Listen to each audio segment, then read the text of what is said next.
Assalamualaikum guys, selamat datang ke SRTV. So ini adalah video yang aku janjikan mengenai aku ingin mula bercerita mengenai transfer Windows lah. Tapi ini video bukan mengenai aku bercerita mengenai mana-mana player yang bakal masuk dalam Sabah FC. Tapi aku terpanggil untuk buat video ni untuk menerangkan kepada anda, berkongsi knowledge mengenai bagaimana perpindahan pemain akan berlaku, proses dia berlaku di saingan Liga Super. Seperti mana yang kita tahu, perpindahan pemain akan bermula pada 26 Ogos hingga 22 September. Tapi apa yang paling tepat sebenarnya tempoh ni adalah untuk mendaftarkan pemain. Itu yang perlu kita tahu, kerana aku dah nampak satu post yang dikeluarkan oleh JDT di mana mereka mengumumkan satu pemain import terbaru mereka daripada Korea, itu Park juga nama dia. Lepas tu ada komen di bawah sana, kenapa JDT boleh beli pemain import? Bukan jendela belum dibuka lagi kah? So inilah benda yang aku ingin share dengan kamu. Dan seterusnya bagaimana proses perjalanan transfer pemain tersebut. Jadi untuk isu JDT itu pula guys, bukan JDT saja, mana-mana klub sekalipun boleh mendapatkan menandatangani kontrak mana-mana pemain sekalipun untuk klub mereka, tapi mereka tidak boleh didaftarkan selagi tempoh perpindahan ini belum dibuka. Itu yang kita kena faham di sinilah. So untuk scouting apa semua tu akan berlaku di sepanjang tahun, sepanjang musim. Again, scouting untuk melihat pemain, untuk mendapatkan pemain tersebut, persetujuan pemain tersebut. Apabila pemain tersebut berada di dalam klub tertentu, boleh, tapi tidak boleh bermain selagi belum lagi didaftarkan di dalam skuad mereka. Menunggu tempoh pendaftaran ini sekali lagi bermula. Itu yang akan kita, antara benda yang aku ingin share dengan kamu di sini. Dan seterusnya adalah mengenai macam mana perjalanan transfer Windows ini berlaku. Jadi tanpa buang masa, jom kita mulakan. Jadi bercerita mengenai transfer Windows ni, ia bukan saja melibatkan kemasukan pemain import ataupun pemain tempatan daripada klub-klub lain. Ia juga melibatkan pendaftaran pemain yang mungkin daripada junior squad untuk pasukan tersebut, mungkin under 22, under 23, diserap ke dalam senior squad. Lebih kurang macam tu. So didaftarkan, so mereka boleh bermain untuk di saingan seterusnya. So itu antara benda yang kita kena clear jugalah. So untuk perpindahan ni melibatkan dua benda, iaitu loan dan juga transfer.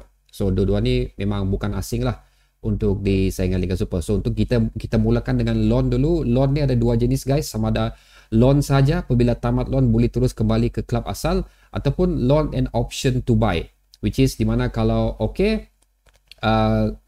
klub suka, player yang di loan tu pun suka, so perlu ada jumlah wang perpindahan yang perlu diselesaikan lah. Tapi ini jarang sekali berlaku, bukan jarang sekali, aku rasa tak pernah pun berlaku di saingan Liga Super kita.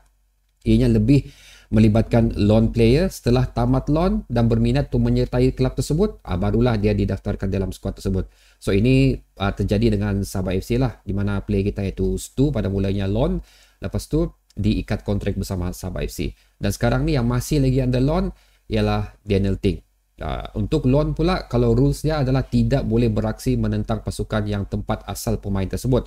Tapi Alhamdulillah untuk musim ni, especially JDT memberi kelonggaran di mana-mana pemain yang di loan dengan JDT boleh beraksi menentang klub mereka lah. Tapi untuk yang klub lain-lain, aku dah pasti. So far yang paling kita tahu adalah rules yang diberikan oleh JDT inilah. So seterusnya adalah mengenai transfers. Transfer pula guys, apabila berlaku ya transfer dalam satu pasukan tu, ia akan melibatkan agent. Agentnya aku akan cerita sebentar lagi. Tapi untuk bab transfer pula, so far daripada sebelum aku buat video ni, aku cek dulu semua klub yang di Liga Super ni mengenai perpindahan pemain mereka, ianya belum lagi pernah melibatkan pembayaran perpindahan pemain lah. So far semua pemain yang masuk ke dalam klub, baik import ataupun tempatan, adalah daripada pemain yang out of contract ataupun memang free agent.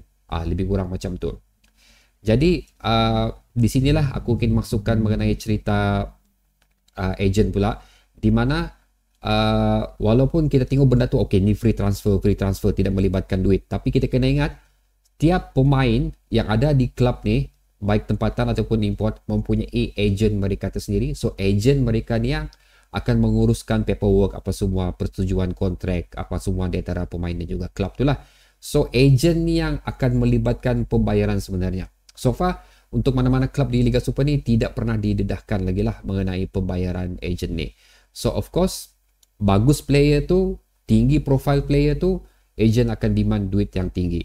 So walaupun sekali lagi, walaupun kita tahu player tu free agent, tapi again untuk perpindahan kemasukan pemain ke dalam klub tu mesti dan masih lagi melibatkan pembayaran agent. So kalau untuk rasa macam mau mendapatkan pemain yang berprofilik tinggi tu, so buat Sabah FC lah, especially aku rasa ianya akan menjadi satu masalah lah, dikenakan lagi dan kita pun mempunyai dalam isu kewangan sekarang ni dan berada dalam situasi untuk bila orang berbajet lah. So perpindahan-perpindahan yang telah dikatakan oleh penyokong-penyokong Sabah FC, aku ingin sentuh mengenai dua pemain sajalah, iaitu pemain daripada Negeri Sembilan, pemain Jepun tu, dan of course isu mengenai Sadil akan keluar ataupun tidak meninggalkan Sabah FC.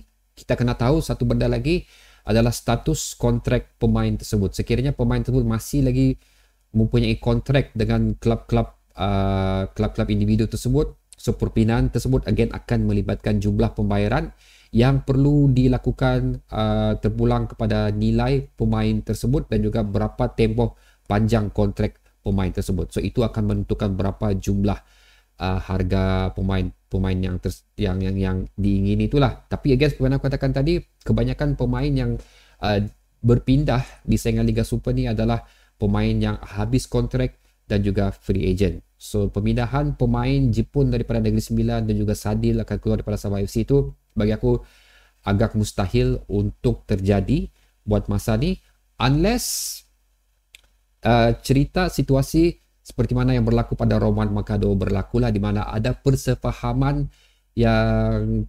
dikecapi di antara kedua-dua individu, iaitu individu dan juga klub lah, di mana untuk menamatkan kontrak secara mutual understanding tanpa melibatkan pembayaran. Di situ baru boleh berlaku perpindahan pemain yang masih terikat dengan kontrak.